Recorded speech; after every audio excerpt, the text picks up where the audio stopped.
کے علم میں ہوتی تمام اعمال کا دار و مدار نیت پر ہوتا ہے. نیت اچھی تو عمل اچھا، نیت خراب تو عمل خراب. حدیث میں فرمایا گیا کہ نیت میں خیر من عملی، انسان کی نیت اس کے عمل سے بہتر ہوتی ہے. نیت اچھی ہو عمل غلط بھی ہو جائے تب بھی انشاءاللہ اللہ کے مقبول، اور نیت بری ہو تو عمل اچھا بھی ہو تو بنا مقبول ہو جاتا ہے. اس لیے ہمیں دعا کرنی چاہیے کہ اللہ تعالیٰ ہماری نیتوں کو درست رکھے. حدیث کے مطابق 3 جز ہیں. جب آپ کسی چیز کا ارادہ کرتے ہیں اسی کا نام نیت ہے. آپ کے قلب کے اندر نیت آتی ہے، ارادہ آتا ہے، اسے نیت کہتے ہیں. لیکن ماں بھی شریعت اسلام جو دین فطرت ہے اس نے آپ کو آزاد نہیں چھوڑا، بلکہ وہاں حکم دیا گیا کہ جب نیت کرو کسی کام کی تو اس میں اخلاص پیدا کرو. یعنی یہ خیالات میں ارادہ کرو کہ جس کام کا خیال قلب کے اندر آ رہا ہے اسے ہم کریں گے، لیکن اللہ کو راضی کرنے کے لیے کرنا ہے، نہ اپنے آپ کو خوش کرنا نہ دوسروں کو دکھانا، صرف اللہ کو راضی کرنے کے لیے. اسی کا نام اخلاص ہے. اس قید کو لگا کر شریعت اسلام نے آپ کے باطن کو، اندرون کو پاکیزگی عطا کر. اس لیے کہ اخلاص اچھے کام کے اندر پیدا ہو سکتا ہے. اس کے معنی یہ ہے کہ جب نیت میں اخلاص کی قید لگ گئی تو برے کام کی نیت کا کوئی سوال ہی پیدا نہیں ہوتا، تو باطن پاک ہو گیا. اور اس کے بعد جب آپ اس کو عمل کریں گے تو ہاتھ پاؤں کو حرکت ہوگی. وہاں بھی ظاہر ہے کہ آدمی جیسے چاہے الٹا سیدھا کر سکتا تھا، لیکن یہاں ایک قید لگائی شریعت اسلام نے دین فطرت ہونے کے اعتبار سے. فرمایا کہ جب کرو اس عمل کو جس کی نیت قلب کے اندر آئی ہے، فرمایا اس کے اندر اتباع کرو جناب رسول اللہ صلی اللہ علیہ وسلم. اتباع کی قید سے آپ کے ظاہر کو پاکیزگی مل گئی. اس لیے کہ آپ اتباع اچھے کام کے اندر کر سکتے ہیں رسول اللہ کا، برے کام کے اندر اتباع کی مثال نہیں پیدا ہوتا. تو باطن بھی پاک اور ظاہر بھی پاک، دونوں چیزیں پاک ہو گئی. آپ نے عمل کر لیا. عمل کرنے کے بعد ہر عمل کا ایک ثمرہ اور ایک نتیجہ متعین کر دیا گیا اللہ تعالیٰ کی طرف سے. تو اس کے وجہ بس بسا اوقات اصولی طور پر رسول اللہ صلی اللہ علیہ وسلم نے اس کی نشاندہی بھی فرما دی، بتا بھی دیا کہ اس کا کیا ثمرہ نکلے گا. فرمایا کہ جو نتیجہ اور عمل کا جو ثمرہ رسول اللہ نے ارشاد فرمایا اس کے بارے میں ایقان پیدا کرو.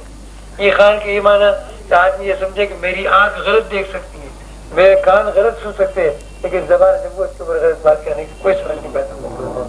بس صرافت صداقت ہوتی ہے. تو 3 مطالبے ہو گئے ایک مومن سے. ایک یہ کہ آپ جب نیت کریں تو اخلاص پیدا کریں، عمل کریں تو اتباع پیدا کریں، نتیجے پر ایقان پیدا کریں.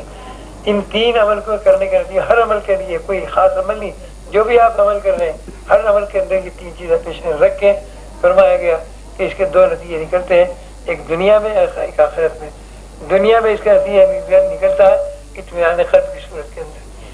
اس لیے کہ آپ نے نیت میں اخلاص پیدا کیا، عمل میں اتباع اور ایقان نتیجے پر، تو اس کے نتیجے میں آپ کے قلب کے اندر تعالیٰ اطمینان کی دولت عطا فرمائے گا.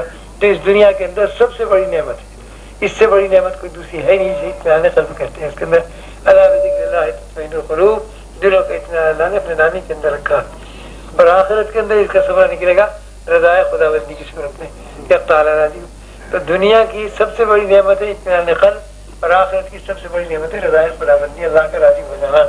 یہ جب اس سے دونوں نتیجے نکلتے ہیں تو اس کے معنی یہ کہ آپ سے شریعت نے ایک ایسا مطالبہ کیا کہ جو عقلی طور پر، فطری طور پر اتنا سادہ، اتنا معمولی معلوم ہوتا، لیکن ثمرات کے اعتبار سے اتنا عظیم ہے کہ دنیا اور آخرت کے تمام معاملات آپ کو سمجھتے اور سمجھتے چلے جاتے ہیں. اس کے اندر تو یہ ہر عمل کے اندر اس کی دھیان رکھا جائے کہ جب ارادہ ہو، ارادے کے اندر، نیت کے اندر اخلاص پیدا کرے، عمل کے اندر اتباع پیدا کرے اور نتیجے کو ایقان پیدا کریں.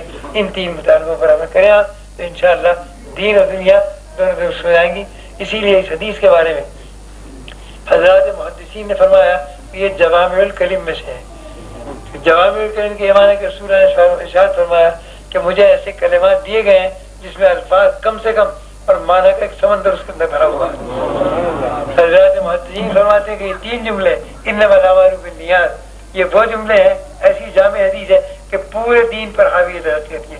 ایک سارے دین کا خلاصہ یہ 3 چیزیں نکلتی ہے اس کے اندر، اخلاص نیت، اتباع عمل اور ایقان نتیجہ.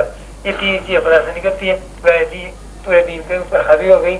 اس لیے میں نے تعمیل حکم میں آپ کے سامنے اس کے بعد گزارش کی ہے. اللہ تعالیٰ ہم سب کو توفیق عمل عطا فرمائے.